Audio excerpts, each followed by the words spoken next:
오늘은 이 17절로 20절 말씀을 통해서 이런 문제를 살펴보려고 합니다. 요한이 경험한 이 환상은 우리 신앙생활에 어떤 교훈을 줄까? 대충 이거죠. 9절에서 요한 사도가 언급했던 것처럼 나는 너희들의 형제다.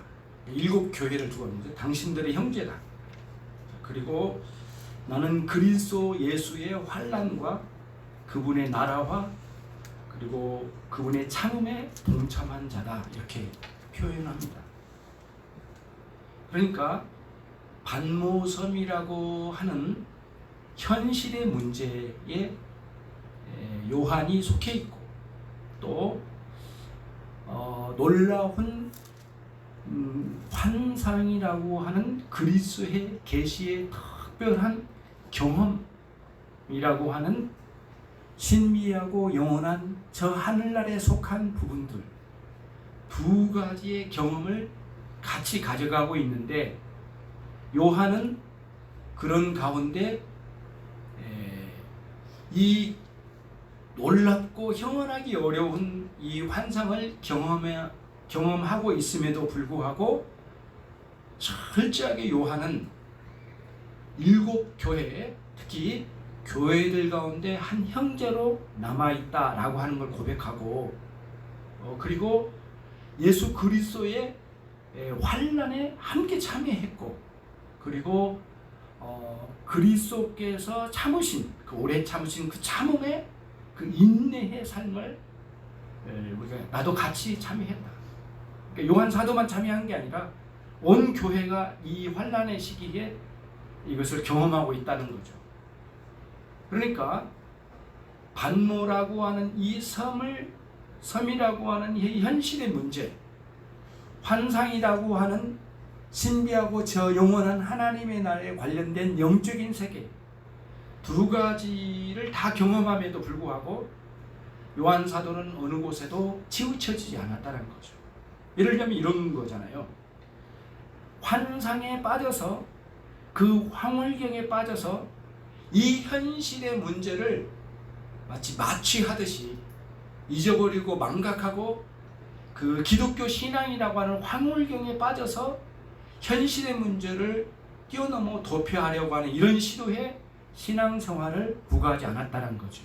또 반대로 너무 핍박이 심하고 극심하니까 너무 고통스러운 거고 또 교회 지도자에게 극심한 핍박이 왔을 텐데 요한은 그럼에도 불구하고 이 현실에 극심한 이 핍박과 환난에도 묻혀서 좌절하여 넘어져 있거나 쓰러져 있거나 거기에 멈춰버리지 않았다는 거예요.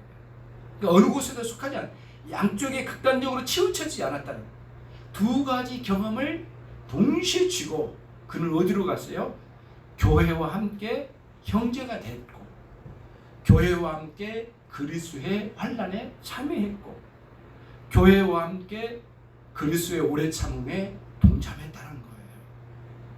그러니까 이게 이 요한 사도가 경험한 신비하고 놀라운 환상을 통하여 우리에게 주는 신앙의 대원리를 우리에게 제공한다는 거죠. 그러면서 우리가 문제제기를 해보는 겁니다. 그러면 그렇게 살면 됐지. 그런 걸 알고 살면 됐지. 이렇게 환난의 시기에 인내하고 참고 거기에 참여해서 그 교회를 살피고 사도로서 책임을 다 부과하고 살면 됐지. 왜 하나님은 이 환상이라고 하는 특별한 계시의 방식으로 요한에게 보여주시고 이끌어 주셨는가? 물론 앞으로 일어날 일과 지금 일어난 일과 앞으로 일어날 일과 영원히 진행될 하나님의 계획을 이 환상을 통하여 보여주시는 내용의 측면도 있긴 하지만은 그거는 이제 이후에 2장부터 계속 이제 진행될 건데 문제는 이 일반적으로 경험하고 있는 이 현실의 문제와 환상 사이의 관계 다시 말하면 저와 여러분의 신앙생활에 있어서 동일한 무슨 환상이나 있는 경험까지는 아닐지라도, 그건 아니지만 이 고난의 시기를 걷고 있는 모든 성도들이 이 현실의 고통을 경험하면서도 하나님의 은혜를 따라서 인내하며 살아가고 있는데, 하나님은 특별히 그런 상황에만 그냥 놔두지 않으시고 때때로 하나님의 말씀과 성령의 충만함을 통하여 우리에게 놀라운 신앙의 체험을 통하여 우리를 이끌어내신 방식으로 때때로 우리를 깨워주시고 새롭게 해주시고 이끌어주신다는 거예요. 그게 반모섬이라고 하는 현실의 문제와 환상이라고 하는 이상세계의 관계 속에서 요거를 왜 이거를 주시면서 현실의 문제를 도피해서 도망가라고 하는 것도 아니고, 또 거기에 잘 살고 있는데 왜 이거를 주셔서, 이 환상을 주셔서 요한으로 하여금 이런 세계로 이끌어 나가도록 하셨는가. 우리의 신앙생활에 즉각적으로 적용해 볼 만한 충분한 내용이 이 구조 속에 있다는 거예요. 이 구조 속에 있다는 거예요. 그러니까 우리는 그럼 이렇게 쉽게 말할 수도 있겠죠.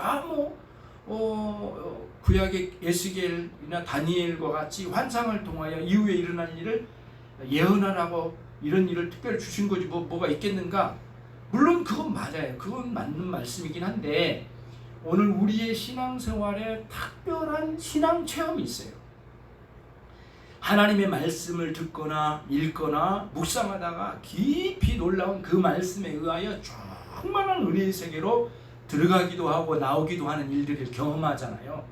그런 경험을 왜 특별하게 우리에게 주시는가의 문제를 말씀드리려고 하는 거예요. 그게 이 본문에서 찾아보려고 하는 거죠.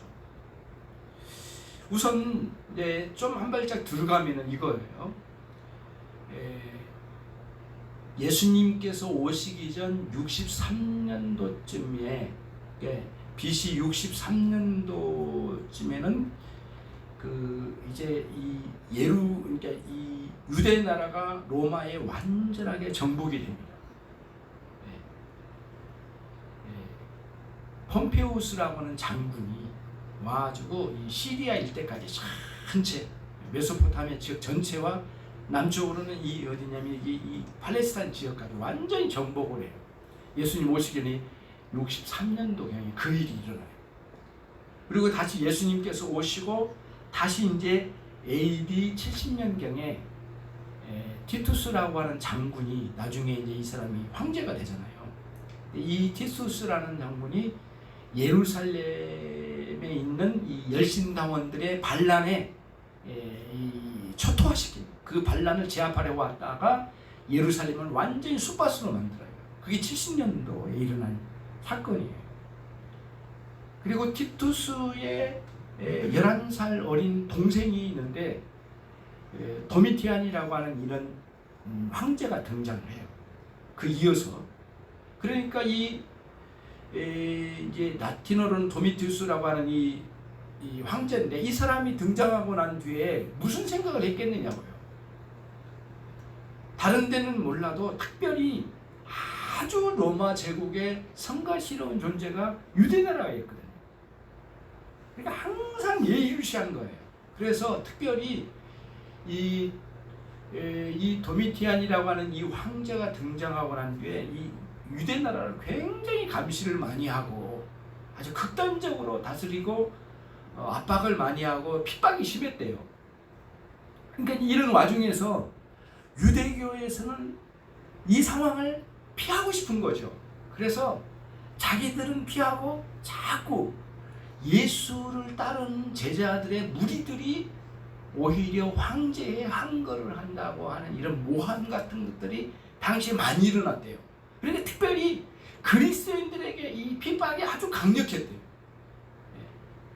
그러니까 이 도미티안 시대에 굉장히 핍박이 심해가지고 그 와중에 요한 사도가 반모섬에 유배를 당한 거예요.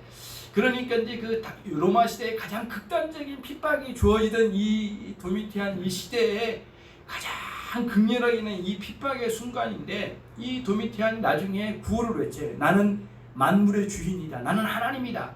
그래가지고 로마의 제국의 원로원들까지도 싫어할 정도로 신격화시키는 그런 작업을 해요. 그러다가 15년 만에 살해당해서 죽임을 당하거든요.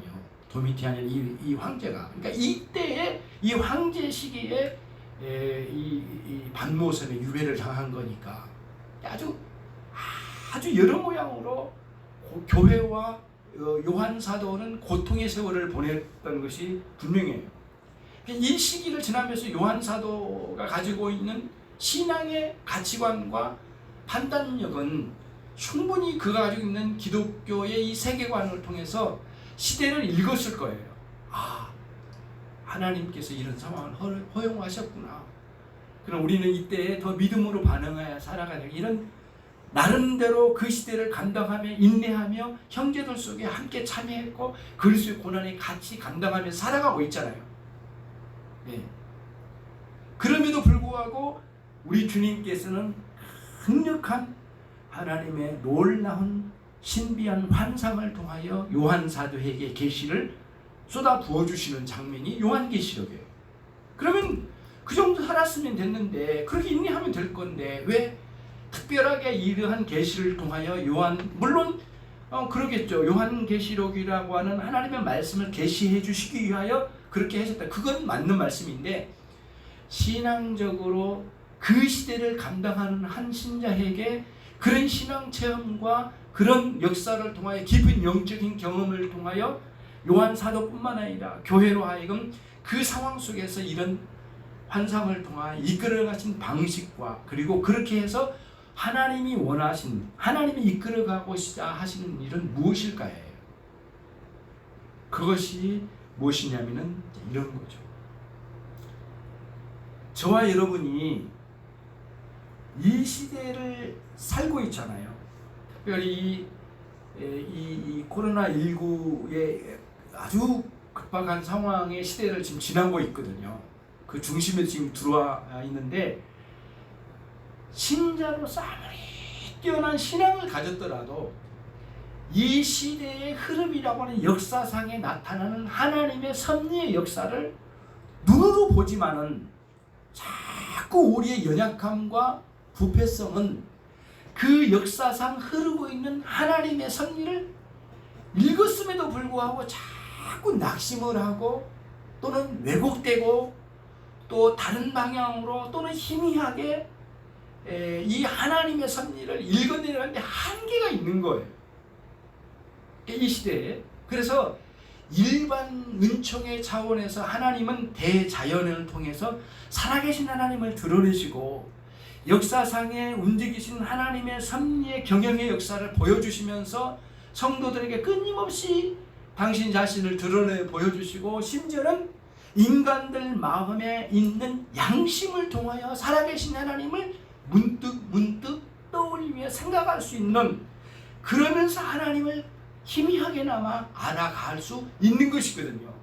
이게 이제 일반 은총 측면에서 하나님은 끊임없이 당신의 백성들을 다스려 가시고 만물을 다스려 가시면서 그걸 보여주시는 거예요.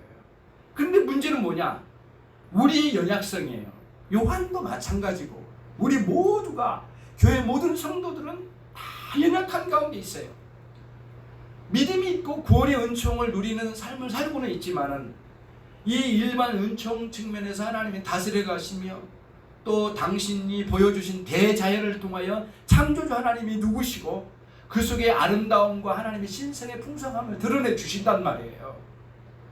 그리고 역사상에 흐르고 있는 이 격변기에 보여주는 상황들을 보면서 하나님의 위대한 역사의 현장에 우리가 걷고 있구나. 때로는 큰 감탄을 하지만은 도무지 하나님이 특별하게 우리를 깨워주시고 은혜의 충만한 역사를 허락해 주셔서 특별히 말씀으로 우리의 영혼을 깨워주신 성령의 역사하심을 통하여 놀랍게 우리의 심령의 부흥과 같은 일들을 일으켜주시지 아니하시면 일반 은총 측면에서 일어나고 있는 대자연에서 보여지는 하나님의 놀라운 역사하심, 그 창조의 아름다움과 그리고 역사의 흐름 속에서 보여주고 계신 하나님의 위대한 섭리 속에서 보여진 이 일들이 자꾸 들어와서 충분히 우리 안에 담겨지지 않고 때로는 왜곡되고 좌절하고 그리고 이런 상황 속에서 무너지고 그리고 이 세상의 과정 속에 삶의 과정 속에서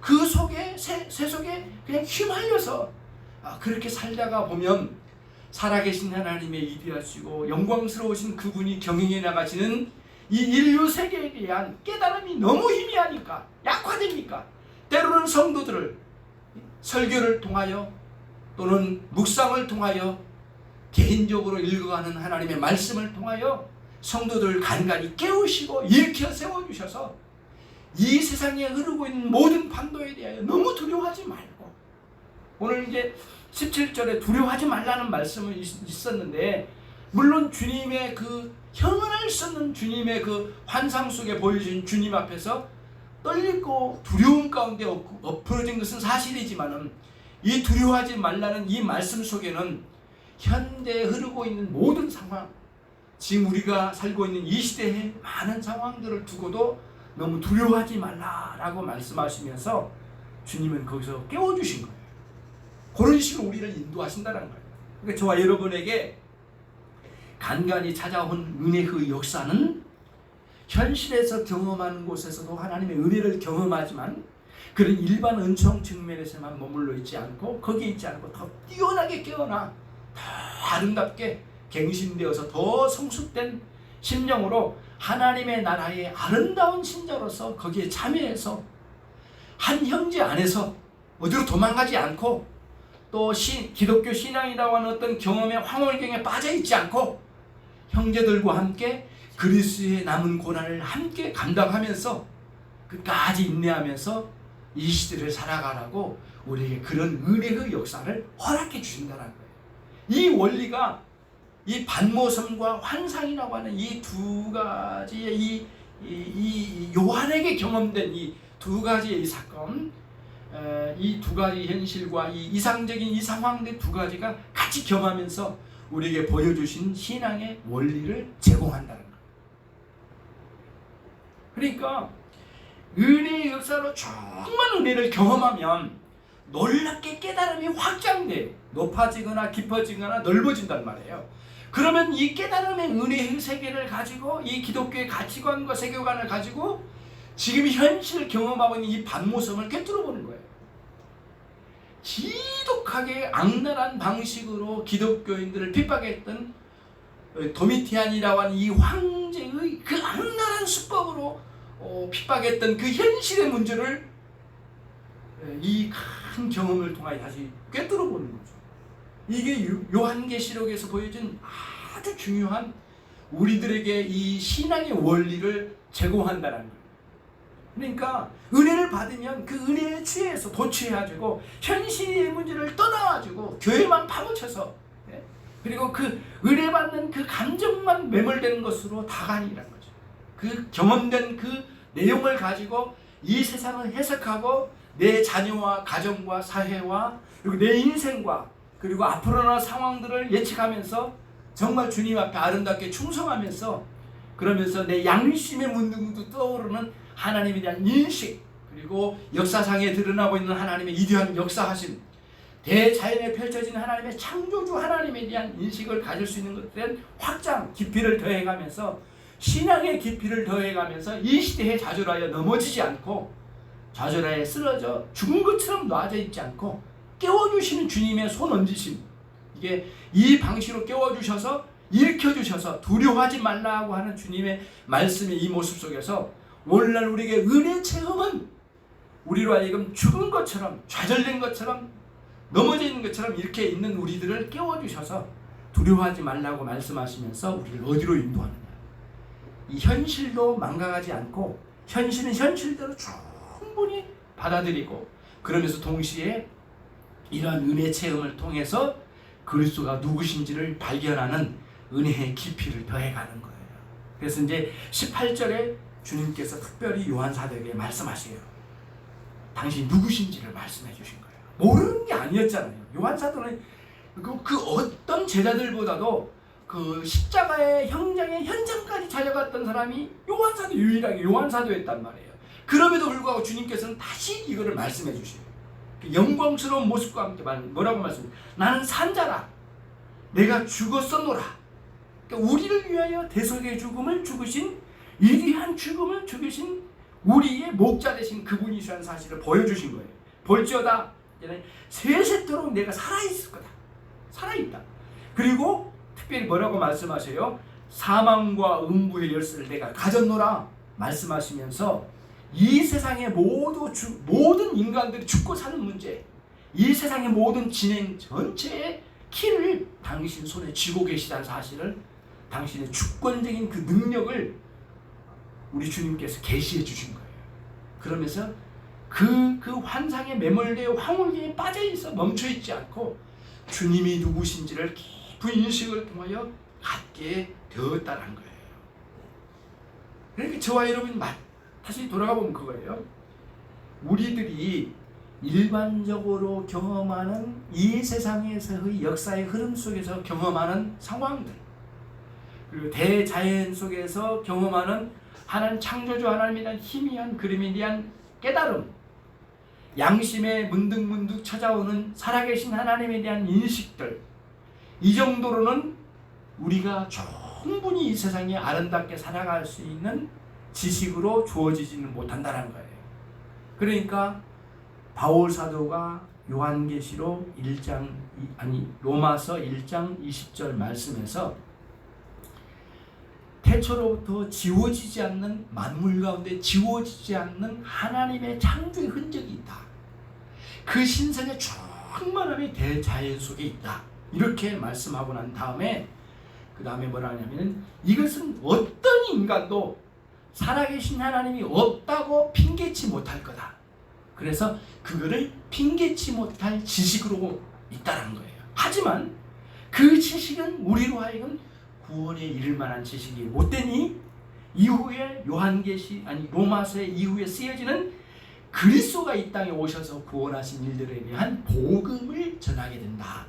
그런 논리를 펴가요. 그러면서 로마서가 쭉 펼쳐지잖아요. 그런 같은 원리예요. 여러분들이 열심히 경험하고 거기서 감사하고 찬양하고 여러분의 사명을 감당하고 하는 여러분의 일상생활 전체에 이 일반 은총 측면에서의 삶 전체가 아름답고 감사해요. 그러나 거기에 멈춰서는 안 돼. 그런 모든 일들을 그대로만 멈춰있으면 끊임없이 우리는 변질되고 왜곡되고 불순종으로 떨어지기 쉽고, 그리고 그렇게 인식을 했지만 쉽게 까먹고 망각하고, 그리고는 주저앉고, 그리고는 어떤 현상은 때로는 세상이 무섭고 세상의 정치 세력과 저들이 가지고 있는 돈의 권력, 그 사람들의 힘, 이런 것들이 두려움으로 다가올 거란 말이에요. 그때마다 하나님은 우리에게 말씀으로 깨워주셔서 이 생사화복의 모든 길을 쥐고 계신 우리 주님이 당신 자신을 은혜 체험과 말씀 체험을 통해서 우리로 하여금 깨워서 이렇게 주신다는 거예요. 요 원리가 요한계시록 1장의 신앙의 원리에 잘 안착되어 있어요. 현실을 도피하는 기독교가 아니라는 거죠. 그렇죠? 그리고 이 세상에 흐르고 있는 상황을 운명처럼 받아들여서 그냥 그렇게 죽은 듯이 살아가라고 놓여진 것도 아니라는 거예요.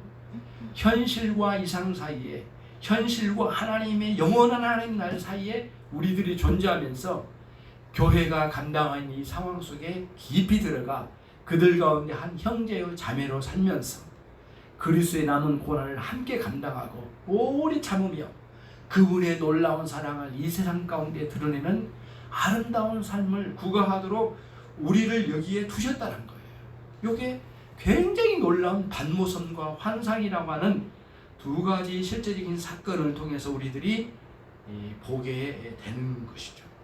그런 방식으로 저와 여러분의 인생을 이끌어 가시는 거예요.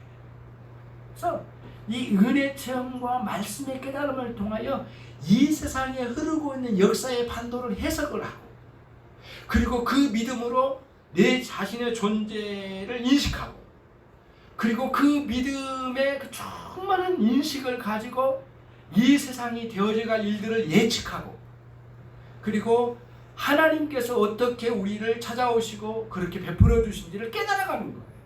이런 과정들이 믿음의 성숙을 계속 이루어가는 거예요. 그러니까 우리가 까딱하면 잘못하면 뭐냐면은 이 환상을 경험하면 그 환상이 너무 환상이 크고 강한 경험으로 남기 때문에 그 환상의 경험이나 어떤 신앙 체험의 황홀경에 빠진 상태가 굉장히 뛰어난 믿음의 경험으로 진행되고 있다고 말할 수 있을 유혹이 찾아올 가능성이 있다는 거예요. 그거는 요한계시록이 한 번도 그걸 인정하지 않는다. 요한계시록은 철저하게 반모섬이라고 하는 극단적인 이 현실의 문제와 그리고 이상적인 이 환상이라고 하는 하나님의 위대한 계시 사이에 둘 다를 놓지 않고 그리스도의 현실적인 이 사역의 현장에 그대로 남아 우리의 사명과 저와 여러분이 각자에게 주어진 사역을 잘 감당하도록 우리를 보내주시다는 거예요. 그러니까 오늘날 이 코로나 이 사건의 현장 상황들을 보십시오. 수백만 명이 지금 감염되고 전염되었고 수십만 명의 사람들이 이미 전사에서 죽듯이 이와 같이 대전쟁 같은 일이 어디 있느냐고요. 전쟁은 전선 따르고 후방이 따로 있는데 그것도 없어요. 이 전쟁은 그야말로 전후방도 없고 남녀노소 가릴 것도 없이 막 전염되는 이 아주 극단적인 이 상황 속에서 저와 여러분이 어떻게 살아야 되냐 이거예요. 적용해보는 겁니다. 현실의 문제에 너무 좌절하거나 낙심하여 무너져 있어 부끄러운 모습으로 죽은 것처럼 엎드려 있지 않고 저와 여러분이 하나님의 은혜의 충만한 역사, 말씀과 그 은혜의 체험의 역사를 통하여 우리 주님께서 요한사도에게 손을 넣고 깨워주셔서 두려워하지 말라라고 하는 말씀처럼 두려워하지 아니하고 이 현상에 매몰되지 않고 이 현상을 딱 손에 붙잡고 우리가 이 정부가 이야기하는 것처럼 또는 사회가 말하는 것처럼 함께 합력하여서 이 상황을 잘 지혜롭게 타개하는 일도 최선을 다하고 동시에 하나님은 이 역사상에 흐르고 있는 하나님의 위대한 역사의 흐름 속에 이 시대를 이끌어가고 계신다.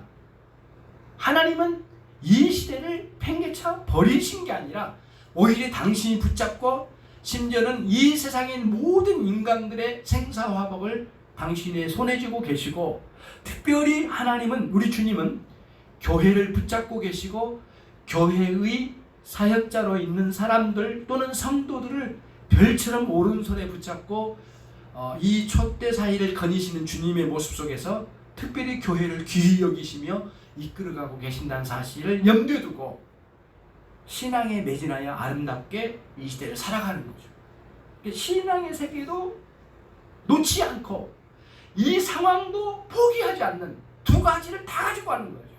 굉장히 중요한 원리가 여기에 담겨져 있다라고 생각이 되는 거죠.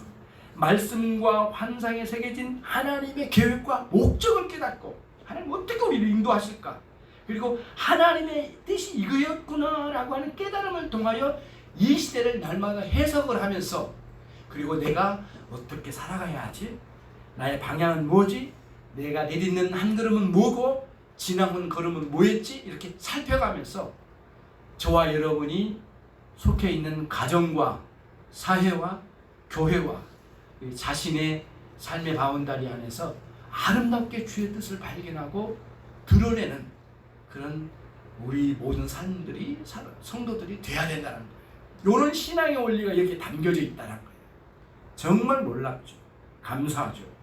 하나님께서 저에게 이 말씀을 통해서 다시 한번 이 시대를 그 신앙의 관점에서 해석하고 또 적용할 수 있는 그런 지혜를 정말 소중한 지혜를 소유해서 여러분의 남은 생에 놓여져 있는 사명을 잘 감당하는 아름다운 그리스도인들이 되시기를 주님의 이름으로 축원합니다. 기도하겠습니다. 하나님 아버지, 참으로 감사하고 주님께 영광을 올려드리옵나이다.